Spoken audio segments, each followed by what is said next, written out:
Hey, and welcome to the end of the day of day 14 here on Farstriders.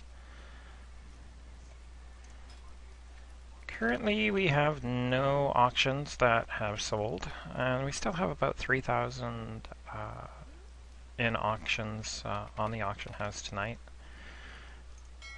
And if we look at our gold acquired,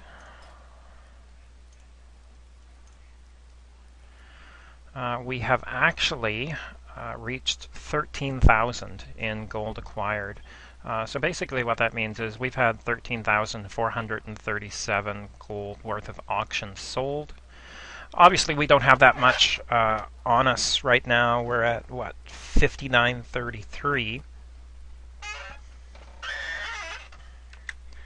And the difference is the difference between what we're doing with farming the auction house and farming out in the world. Farming out in the world, you'd be investing time. So I'd go out every day and I'd farm for 2 hours or 3 hours, whatever. And I would send the ore or the skins or the herbs or whatever to my auction tune, who would put them on the auction house, sell them, and you would see her cash in hand constantly going up.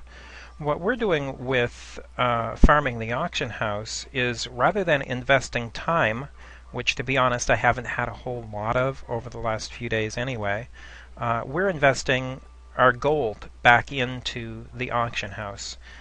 Sort of like if you were to start a small business up, for the first while, all of your profit would basically be going back into the company.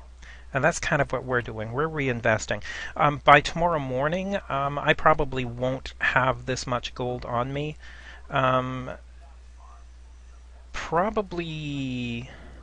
Well, I haven't really gone through the auction house yet tonight, but by tomorrow morning we'll probably have spent at least a couple of thousand gold buying new product and putting that on the auction house to sell, or storing it away for later in the week if the price is good for buying tonight or tomorrow morning, but not good for turning around and selling. So that's kind of where we're at. So right now we're averaging about 1,000 gold per day in sales, and the most gold that we've had on us is actually this amount here. So before, let's see, this morning I would have had about 2,500 gold. So we've had close to 3,000 gold in sales today. It's getting close to it anyway. Alright, so that's where we are for the end of week 2. Now, the other thing that I want to do is I want to talk about the Undermine Journal. And I've been thinking about how I can present this, and it's actually going to be kind of lengthy. So what I want to do for tonight is I want to do an overview of the Undermine Journal, of what it is, and then there will be a follow-up video tomorrow showing how I'm specifically using it. So, this is the main page of the Undermine Journal. This is what you would see when you just type in the URL, www.theunderminejournal.com. And what it gives is a list of all of the auction houses. And you've got the Alliance, the Neutral Auction House, and the Horde Auction House for each realm. Now, these are only the US realms. They do not, at this point, have the European realms. It's something that they're working on, so hopefully they'll have it eventually. Now, the next screen you would see would be after you choose an auction house, and I've actually I've opened a couple. This is the next screen that you'd see. So across the top here you have, well, the first thing you're going to see is hot items. Blood Elf Bandit Mask. Well, this goes to show you that their idea of hot items. I have the only Blood Elf Bandit mask on the neutral auction house, which is the one that we're looking at here. This is also my white kitten because I have the only one there as well. Um, the neutral auction house here, I've actually been really surprised on this server with how little activity is going on there. I've sold now one white kitten on the neutral auction house, and I have a second one. And actually, one of the things I've been doing is just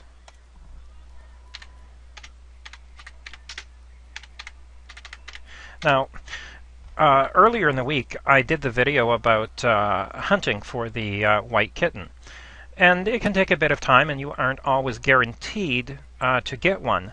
Sometimes what is easier than farming the white kitten is going out and buying them. Like this one here, if I didn't have so many, and if you look at bean counter here, you'll see I've bought a few. 48 gold, 48 gold, 44 gold, 48, 48, 75, 50. So I've bought seven now.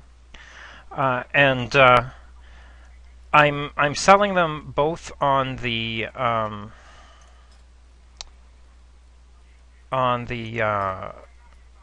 well, you see that I have one here. I'm at the 127 gold. This one has undercut me. If I didn't have so many, I would probably be willing to buy that one because on the neutral auction house, I've actually sold one so far for 400 gold.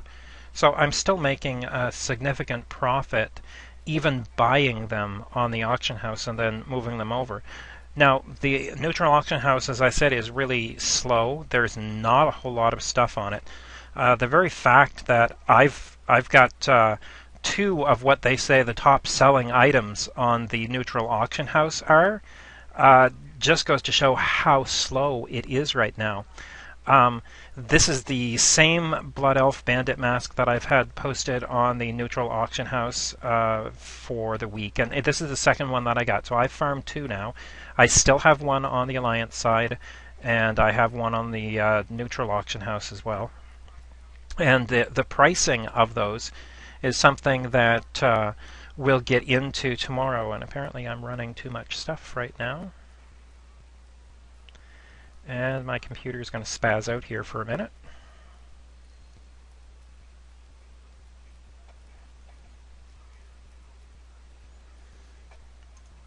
Alright, and it's back. Yeah, the pricing of items on the neutral auction houses is something that we'll talk about in the video tomorrow. So what else do we have here? You have Sight, so it has the add-on, which I actually have not used their add-on. They have an add-on which draws data directly from their database, which the idea itself sounds really great. The reason I haven't used it yet is because it's limited to 4 servers. So basically you have to pick 4 servers. Now, with the inclusion of this server, Farstriders, that's actually 10 that I'm on working the auction house.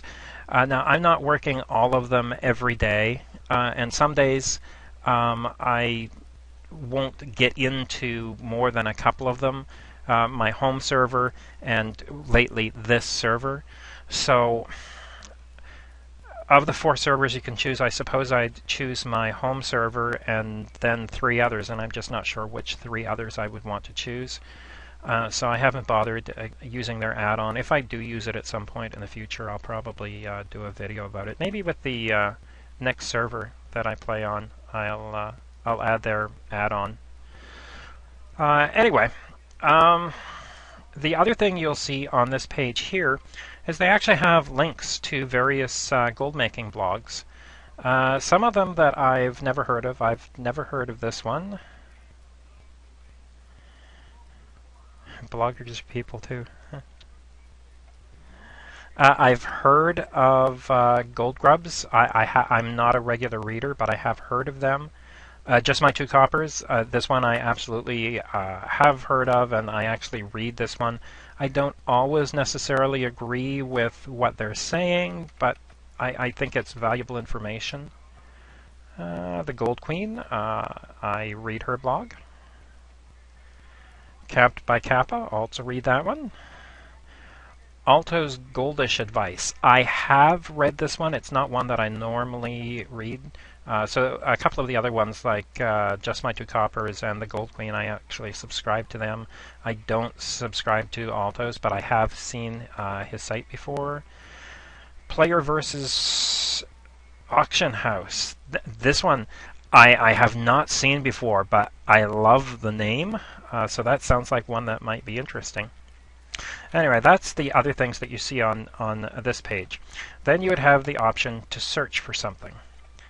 So, for example, this one is on the... This is the Alliance side. Okay. And I've been looking at volatiles because I've gotten into the volatile market, selling volatile earth and volatile fire. And you'll actually see that I have a couple of auctions here that sold. So let's start with what you have at the top here. So if you were just coming in, you would see this here. This is a link to Wowhead, so you can just click on that and it would take you over to Wowhead to have a look at volatile earth. Here you have kind of a statistical breakdown. Gives you what a stack of 1 would be. So this is the market price. This is kind of the same way that Auctioneer does an average. So they're saying the average price of a volatile earth is 16 gold. You'll see that I'm not actually selling at that price. I'm selling at 18 gold 35.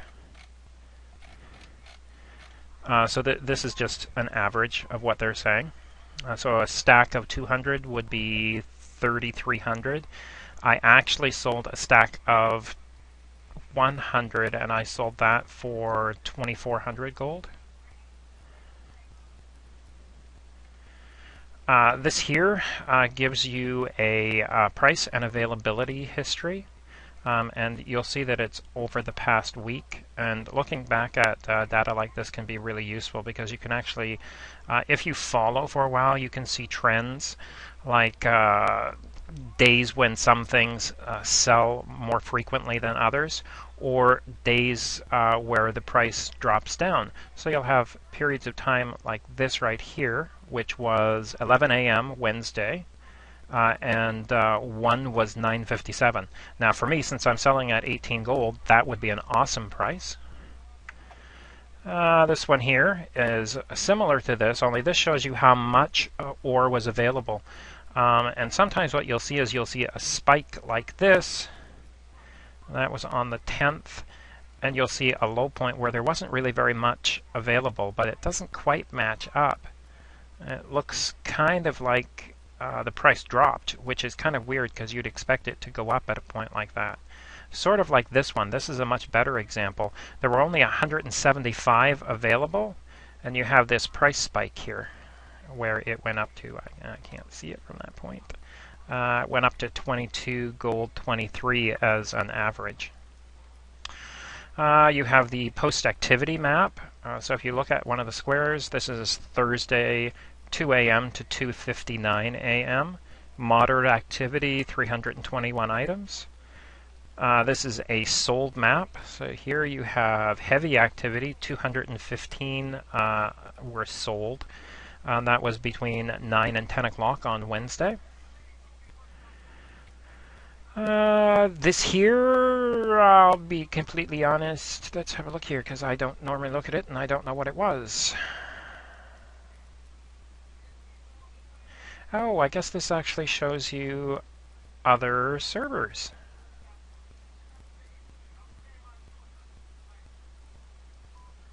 That's kind of interesting. Except you have no way of knowing which one is where. Storm Scale. Burning Legion. Interesting. Alright, Recent sellers. Now there's something...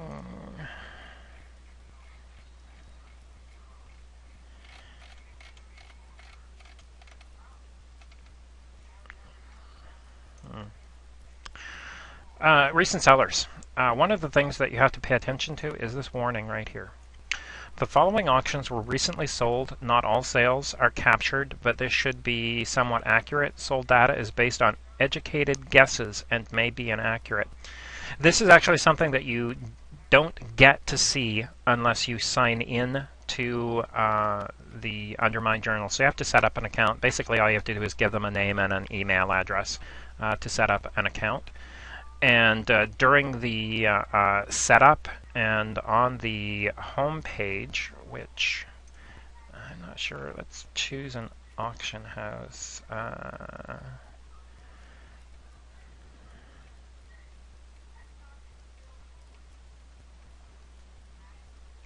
Ghostlands, I'm on Ghostlands, let's have a look here.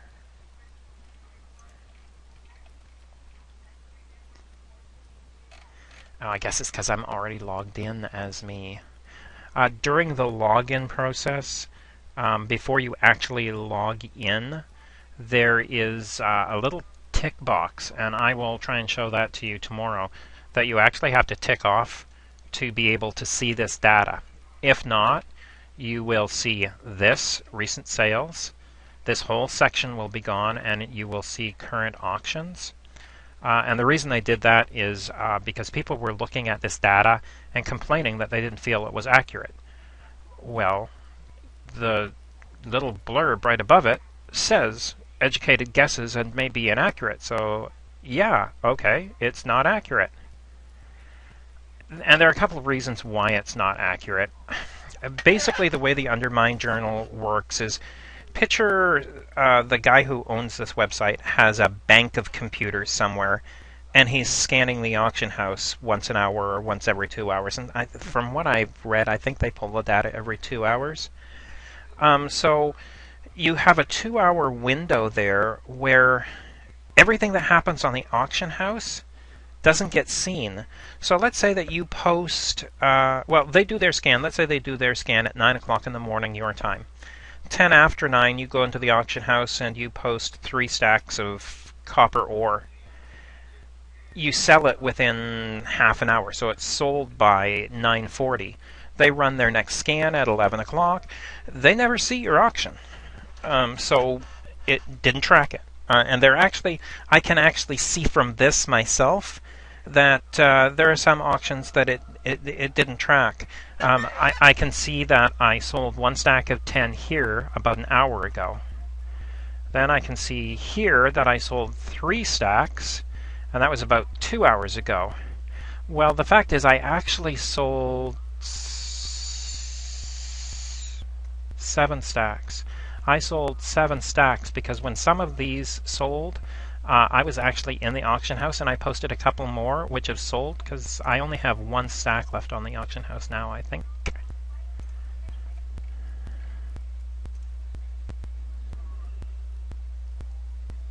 Yeah, I have 1 stack. So it didn't capture all of the sales. Okay? And you have that warning. Another way that the data can be incorrect is it can sometimes see a canceled auction and believe that it was a sale. So you could come in here and see that maybe I would have, well, let's say instead of having 3 here, I have 6. But I didn't really have 6 sales. Maybe what happened was I came in, canceled these 3 auctions, and put them back up at a lower price point to compete with someone, sold these 3, but because during the scan it was expecting to see the 3 that I already had on the auction house and canceled, it's counting these 3 as being completely different and therefore thinks I've sold 6 instead of sold 3. That didn't happen in this case, but theoretically that is one of the reasons that the data on here can be incorrect. And there are a few other scenarios that if you think about it, it could be exactly the same, that the data is just wrong. So you have to treat the data from the Undermine Journal the same as you would treat the data that you would be collecting. Let's say that you're actually going into the auction house and you are running a scan every 2 hours for the entire day. That tells us a couple of things. Well, one of the things it tells us is you have no life if you have the ability to scan the auction house every 2 hours for an entire day, but that's different. But it would give you precisely the same kind of data that you have here. It just wouldn't be as easy to look through as this is. So one of the big advantages of the Undermine Journal is having this data in a format that is easy to look at and is easy to keep track of. I mean, in theory, if you wanted to, you could take all of this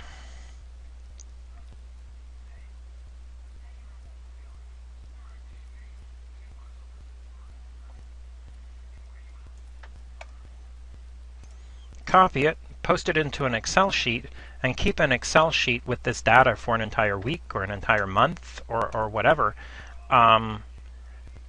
And there are actually periods for some things that I have actually done that to get an idea of what's going on. Okay, so what else do we have to look at? So you've got two sections here. You have the recent sales, these here, and then you have the currently posted auctions. So if you were to go into the auction house, and this was actually seen as of, well, it's saying 39 minutes ago, but I've been on this page for a while, so let's update it and see what it says. And we'll just wait for it to update here.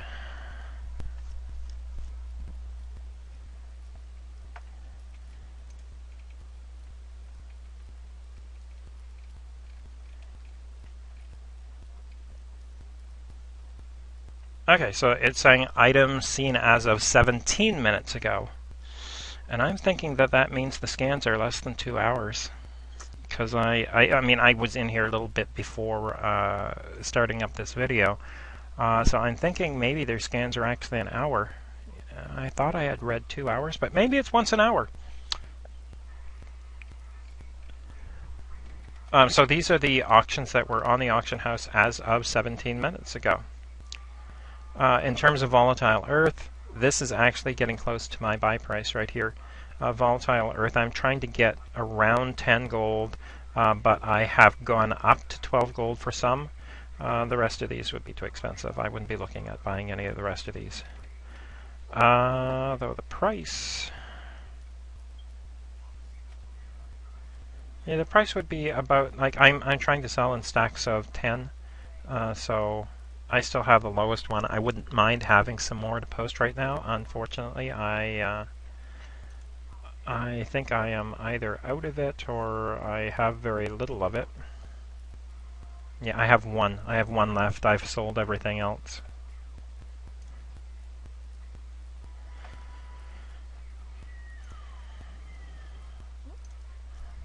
So, in terms of the data they provide, that is basically it. So, tomorrow, we are going to look at how we can use this data to make gold. Within the limitations that this data sets for you. So the limitation of this data is exactly the same limitation of auctioneer. And that is that you still have to be the brains of the operation. You have to look at this and make judgments about the data that it's providing. Their data is generally fairly good. They actually do filter it, and the scenario with the canceled auctions, they actually make educated guesses about whether an auction was sold or canceled. I don't know exactly what kind of filter they're using, but I'm guessing it would be something like, let's say that your stacks of copper are priced at 20 gold, and someone undercuts you and is pricing their stacks at 15 gold. Yours disappear and the 15 gold ones stay there. It is more likely that you canceled yours than that yours sold and the stacks of for 15 gold remained there. So they are attempting to correct the data that way, but you have to keep in mind the possibility that it's inaccurate. But even within those limitations, this is good, solid data. And tomorrow we will look at exactly how you can use this data to make some serious gold. All right, so that's going to be it for tonight. The video tomorrow is probably going to be a little bit on the long side because there's quite a bit to cover about how this data can be used. But hopefully it will be something that you find useful. And that's going to be it for tonight, and we will see you tomorrow.